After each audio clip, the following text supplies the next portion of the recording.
Well, guys, welcome to the channel. I didn't plan on doing anything today, but after a 31-12 win in Ann Arbor, I definitely felt like it was okay to go share a few opinions of mine that I have from that performance.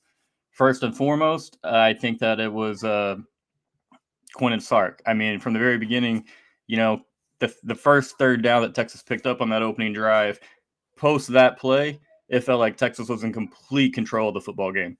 Obviously, a lot of that has to do with QB1, and Sark had the guy prepared. So major shout out Quinn, Sark, a lot of time to prepare for that. The running back situation, I was terrified when I saw Jaden Blue, get dinged up again, hit the sideline. But hey, man, Trey Wisner, Jared Gibson, those are dogs. Like if you play for Coach Choice, you're a dog, and if you're not, he turns you into one very, very quickly. And so, I know a lot of us probably felt the same way. It had to be a lot of comfort. I'm curious about, you guys' thoughts and opinion. So please hop in the chat. Feel free to share what you thought about the first half. I mean, a lot of dominance across the board. Texas didn't have very much respect for Michigan's passing game, if any respect whatsoever.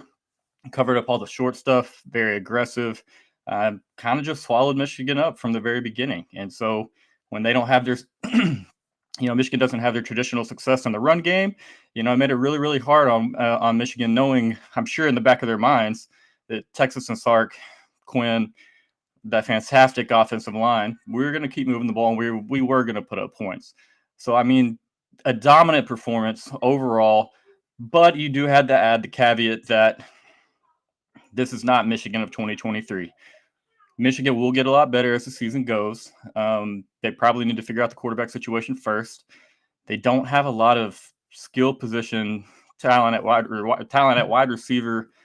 Colston Loveland's a terrific tight end, but it's easy to key on him, when you can bottle up the rest of that offense. And so Andrew Makuba played a fantastic game for Texas at safety. Very aggressive today. Came up and made a difference on a number of targets. He brought the wood several times. I mean, it was probably, for me, the most impressive performance on the defensive side of the ball would have gone to Andrew Makuba. A fantastic game, man, all the way around. Secondary, I mean, we're 2 weeks in. We haven't had any big coverage busts. They ran the flea flicker on us, maybe second quarter, and to get down the field a little bit, or maybe late first quarter to get down the field. And when you know that Michigan is having to reach that far into the bag that early in the game, you know that they're in a little bit of trouble. And so the more I saw just how the game was kind of playing out, I mean, I felt better and better that, this wasn't going to be close.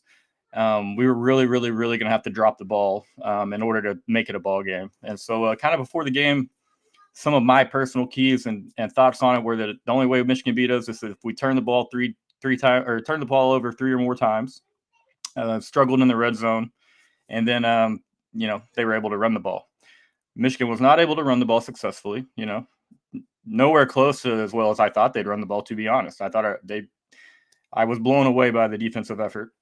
But at the same time, when you have that lack of passing game that Michigan had, it helps Texas a long way, and as far as keying on the run, and then also like we talked about with Colston Loveland.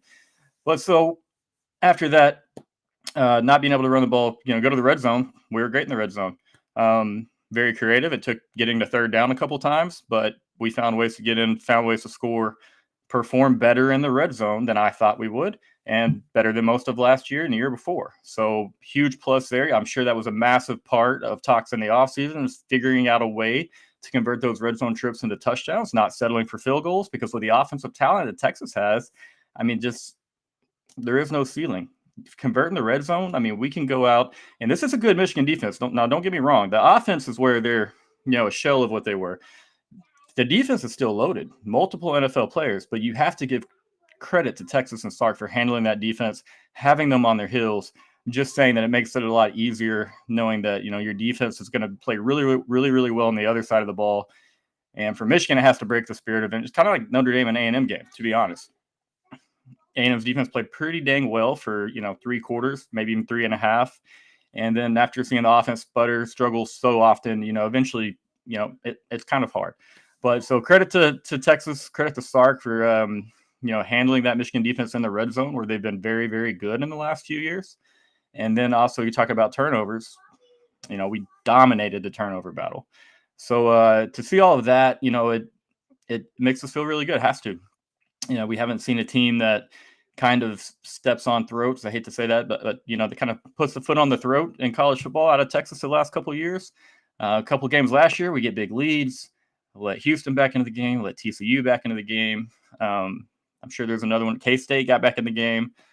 And so to see Texas go out there in that second half, and let's be honest, Michigan did not have the horses on offense to get back into that football game because Texas and Sark were going to score more. But yeah, I mean, just to absolutely shut them down, in the second half until, the last 2 minutes when they get a garbage time touchdown, the first touchdown that Texas has conceded through 2 games. If you would have told me before the season that it took Colorado State, Michigan until the last 2 minutes of the Michigan game before somebody crossed the goal line on us, I mean, that's a strong start to the season for the defense. So Gage says culture is shining through. The culture is shining through. These guys step up. They answered the bell. I kind of like the way they looked during warm-ups, the way they ran out of the tunnel. They're feeling themselves. A little bit of swagger to it. I hate to use that word because everybody uses that word, but I mean, they look confident in what they're doing out there. You can tell, obviously, very confident in that game plan. Everything worked today for Texas. So just a pretty banner day. You talk about traveling to Michigan and a fantastic program, defending national champions, all these fun defensive stats that they put up in the last few years. And everybody kind of felt like Texas would win this game. I mean, obviously everybody felt that way, but then people would throw those stats out. And there's a little part of me that would be like, man, okay, they have those numbers for a reason. But there's a little bit different of a Michigan team, especially on the offensive side, a much different Texas team. And so, yeah, it's fun to watch and just can't wait to see where these guys go. There's a lot of room for improvement. I mean, we could do a few things better on both sides of the ball. That's football. It's hard to play perfect. And so, UTSA coming to town next week. It's another fun opportunity because those guys are going to get up for that. The UTSA guys are going to get up for the Texas game. Jeff Traylor will get up for that game. It'll be huge for UTSA, of course.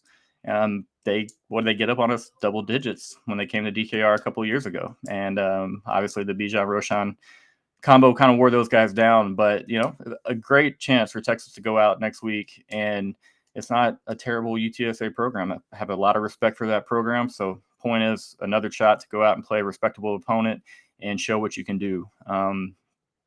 Buy that Quinn Ewers Heisman stock.